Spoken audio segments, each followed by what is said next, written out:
Friends, welcome to my channel happy motherhood, जहाँ हम बात करते हैं प्रेगनेंसी और मदरहुड की एंडलेस जर्नी के बारे में। तो आज का टॉपिक है मेरा कि आप कोविड के टाइम पे अपने न्यूबॉर्न के साथ कैसे ट्रैवल कर सकते हैं। ये मेरा खुद का पर्सनल एक्सपीरियंस है, तो होपफुली ये आपके काम आएगा अगर आप ट्रैवल करने का प्लान कर रहे हैं। वैसे तो मैं कहूँगी कि जब तक ज़रूरत ना पड़े आप ट्रैवल ना करिए। तो पहले जब हमारे दिमाग में ये ख्याल आया कि हम बैंगलोर से अहमदाबाद मूव हो जाएंगे कुछ टाइम के लिए, तो पहले तो मैं बहुत डर गई थी, मैं बहुत रिलक्टेंट थी इस चीज़ को लेके। बट फिर सोचा कि अगर हम अच्छे से जाते हैं सारे प्रिकॉशंस के साथ तो हम सेफली पहुंच जाएंगे। तो सबसे पहले हमारे दिमाग में दो सवाल थे। पहला कि क्या हम इतने छोटे से बच्चे को अपने साथ फ़्लाइट ट्रैवल करवा सकते हैं। उस समय मेरी बच्ची 2 महीने की भी नहीं थी। और दूसरा सवाल हमारे ये था कि अगर हम उसको लेकर जाते हैं तो उसे किस टाइप की प्रॉब्लम आ सकती है। तो हमने इंडिगो के कस्टमर केयर को कॉल किया। उन्होंने बताया कि वो 7 दिन तक के बच्चे को भी अलाउ करते हैं फ़्लाइट में ट्रैवल करने के लिए। फिर हमने अपने पीडियाट्रिशियन से बात की तो उन्होंने बताया कि एयर प्रेशर की वजह से बच्चों के कान में दर्द होता है, तो इसलिए उन्हें या तो ब्रेस्ट फीड कराएं या तो बॉटल से दूध दें या तो पैसिफायर दे दें। तो उनका जो एयर प्रेशर की वजह से दर्द होता है कान में वो थोड़ा कम हो जाता है। तो हमारे केस में हमने अपने बच्चे को पैसिफायर दे दिया और उसने अच्छे से काम किया, वो बिल्कुल भी नहीं रोई। तो सारी चीज़ें जब क्लियर हो गई तो हमने पैकिंग और प्लानिंग शुरू कर दी। सबसे पहले हमने डिसाइड किया कि बेबी को एक ही इंसान कैरी करेगा। हमारे केस में वो मैं थी। तो बीच रास्ते में अगर कोई थक भी जाता है, जो भी इंसान बेबी को कैरी कर रहा है अगर वो थक भी जाता है तो दूसरे को नहीं देगा, क्योंकि मेरे हस्बैंड हो सकता है वहाँ पे सामान कैरी कर रहे हो, किसी से बात कर रहे हो। तो इसलिए हमने डिसाइड किया कि मैं ही अपने बेबी को कैरी करके रखूँगी पूरे रास्ते में। तो कुछ चीज़ें जो आपको ध्यान रखने की ज़रूरत है वो है कि आप एक छोटा सा बैकपैक रख लीजिए।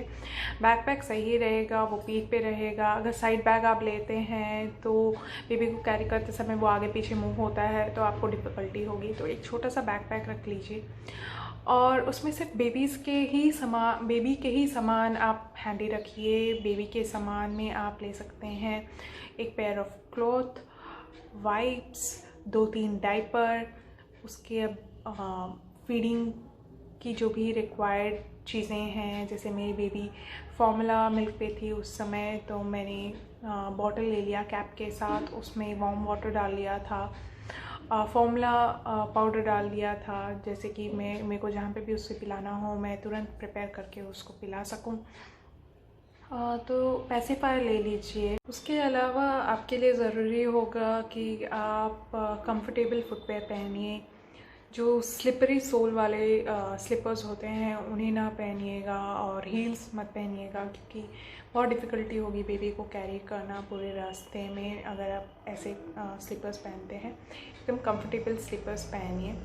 क्लोथ्स जो आपके होने चाहिए वो कंफर्टेबल होने चाहिए। अगर आप दुपट्टा डाल रहे हैं तो उसे पिन अप कर लीजिए, जैसे कि आपको उसको हैंडल करने की ज़रूरत ना पड़े। अपने बाल अच्छे से प्लेट कर लीजिए या अच्छे से बांध दीजिए, जैसे कि वो आपके फेस पे ना आए और आपको आपका फेस टच करने की ज़रूरत ना पड़े।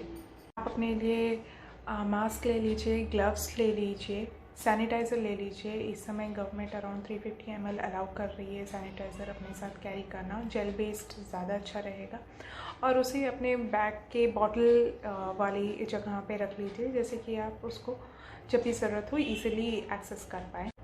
आप अपने साथ फेस शील्ड रख सकते हैं। ये फेस शील्ड आपके बेबी के लिए है, उसे बिल्कुल भी मत पहनाइएगा। ये बस इसलिए है कि अगर आपके पास से कोई गुज़र रहा हो और आप डिस्टेंस नहीं मेंटेन कर पा रहे हों तो आप वो फेस शील्ड से आप बस आपके बेबी के फेस के सामने रख सकते हैं, उसका भी फेस कवर कर सकते हैं। उसे बिल्कुल मत पहनाइएगा। तो ऐसा करने से ये होगा कि अचानक से अगर कोई इंसान जा रहा है और छींक दे तो वो ड्रॉपलेट्स उसके फेस पे ना पड़े। आप अपने लिए भी फेस शील्ड रख सकते हैं, लेकिन उससे प्रॉब्लम ये होती है कि आप जब ब्रीथ करते हैं तो वो ब्लरी हो जाता है और बेबी के साथ चलना बहुत मुश्किल हो जाएगा। तो आप सिर्फ बेबी के लिए रखें तो ज़्यादा अच्छा होगा। खुद मत पहनिए, जब आप फ़्लाइट के अंदर पहुंच जाइए तब पहन लीजिएगा। आप एक हुडेड स्वॉडलर रख लीजिए जो कि बेबी को आप अच्छे से रैप कर सकें और उनका सिर्फ इतना पार्ट ओपन रहेगा और वो पूरी तरह से कवर रहेंगे। तो फाइनली वो दिन आ ही गया था जिस दिन हमें ट्रैवल करना था। मैं बहुत डरी हुई थी और मन में अजीब अजीब ख्याल आ रहे थे। क्या होगा अगर एयरपोर्ट पे बहुत भीड़ होगी, अगर क्या होगा अगर लोगों ने मास्क नहीं पहना होगा और वो सीरियस नहीं होंगे इस चीज़ को लेकर। तो डर तो था ही, बट फिर हमने स्टार्ट किया अपनी जर्नी। हमने एक कैब बुक की। मेट्रो से या बस से जाना हमने सही नहीं समझा, तो हमने कैब बुक की। तो हम 2 o'clock निकले। 5 o'clock की फ़्लाइट के लिए हम थोड़ा लेट ही निकले। हम नहीं चाहते थे कि हम जल्दी पहुंच जाए और हमें एयरपोर्ट पे वेट करना पड़े बोर्ड करने के लिए।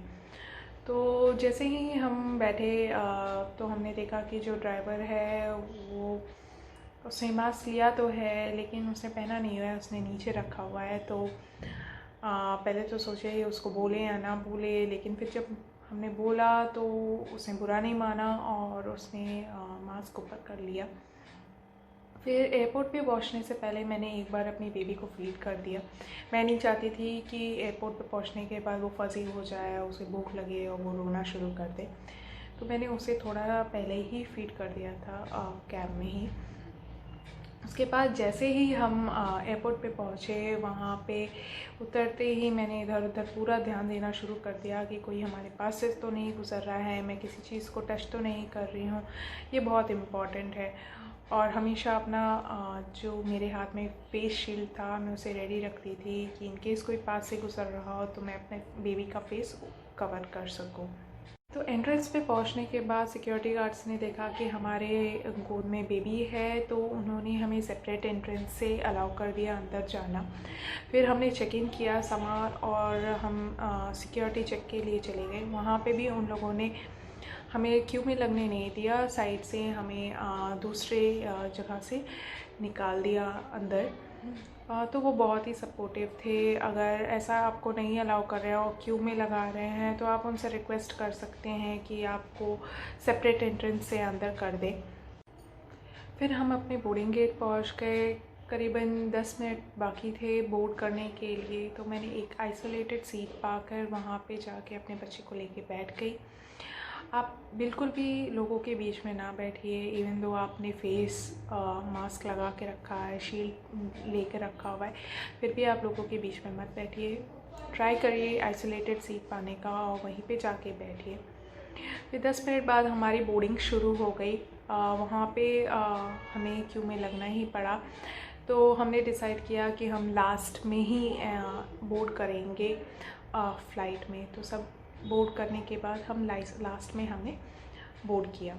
फ़्लाइट में पहुंचने के बाद मैं अपने विंडो सीट पे जाके बैठ गई। हमने पर्पसली विंडो सीट बुक की थी मेरे लिए, जैसे कि फ़्लाइट अटेंडेंट्स या पैसेंजर्स अगर हमें पास कर रहे हों तो उनसे हमारी दूरी बनी रहे। फिर उसके बाद मैंने अपने आप को सेटल कर लिया वहाँ पे। बट फिर हमारे पीछे जो फैमिली बैठी हुई थी उन्होंने मास्क लेके तो रखा हुआ था, बट वो कंटिन्यूसली पहन नहीं रहे थे। हमने बिल्कुल भी टॉलरेट नहीं किया और हमने फ़्लाइट अटेंडेंट्स को कंप्लेन कर दी कि वो नहीं पहन रहे हैं मास्क। तो उन्होंने जाके उनसे बात की और फिर उन्होंने मास्क पहना। तो अगर ऐसा कोई भी होता है कि मास्क नहीं पहन रहा है तो आप तुरंत उनसे बात करिए और उनको बोलिए कि मास्क पहने। बिल्कुल टॉलरेट मत कीजिए, आप किसी की गलती का विक्टिम नहीं बन सकते। फिर उसके बाद बोर्डिंग कंप्लीट हो चुकी थी और फ़्लाइट रेडी थी टेक ऑफ करने के लिए। तो टेक ऑफ करते टाइम मैंने अपनी बच्ची को पैसिफायर दे दिया। एक छोटा सा ट्रिक मैं शेयर करना चाहूँगी। आप पैसिफायर के साथ अराउंड 15 सेंटीमीटर का धागा बांध लीजिए और उसे आपके बच्चे की शर्ट में या ड्रेस में अटैच कर लीजिए। तो उससे क्या होगा, अगर बच्चा मुंह से स्पिट आउट कर देता है पैसिफायर तो वो गिरेगा नहीं और उसे उठाने की ज़रूरत नहीं पड़ेगी और आप उसको स्वॉडलर के अंदर डाल सकते हैं। तो हमारी 2 आवर्स की जर्नी थी। 2 घंटे बाद हमारी फ़्लाइट जब अहमदाबाद पहुंची तो हमने डिसाइड किया कि हम आखिरी में फ़्लाइट से उतरेंगे। तो जब एक बार सब लोग उतर गए, फ़्लाइट खाली हो गई थी, तब हमने उतरना शुरू किया। एयरपोर्ट से निकलने के बाद हमारी प्राइवेट कार वहाँ पे खड़ी थी, तो जल्दी जल्दी हम उसमें बैठ गए। सच बताऊँ तो तब भी रिलैक्स्ड फील नहीं हो रहा था। तो जैसे ही मैं घर पे पहुंची तो मैंने जल्दी जल्दी अपने हाथ धुले और अपने बेबी के क्लोथ्स चेंज कर दिए। उसके बाद मैं खुद गई, हेड बाथ लिया एंड फिर उसके बाद ही मुझे रिलैक्स्ड फील हुआ। दिमाग में फिर भी चल रहा था कि हम कैसे कैसे आए, मैंने कुछ टच तो नहीं किया, कोई मेरे पास से तो नहीं गुजरा। बट सब कुछ सोचने के बाद ऐसा फील हुआ कि नहीं, कुछ गलती नहीं हुई है और कुछ नहीं होगा, सब सही रहेगा। 14 डेज़ बीत गए और हम में से कोई बीमार नहीं पड़ा और कोई भी सिम्टम्स नहीं थे, सब अच्छे से हो गया। अगर आपको ये सारी चीज़ें इंफॉर्मेटिव लगी हैं, आपको मेरा वीडियो पसंद आया है, तो प्लीज़ लाइक कीजिए, कमेंट कीजिए और चैनल को सब्सक्राइब करना ना भूलिए। अगर ऐसी कोई चीज़ है, पॉइंट है जो आपको लगता है मिस हो गई है, कुछ और भी आप ऐड करना चाहते हैं, तो कमेंट सेक्शन में ज़रूर मेंशन कीजिएगा। मैं अपने नेक्स्ट वीडियो में उसे ज़रूर बताना चाहूँगी। So thank you everyone for watching my video. Happy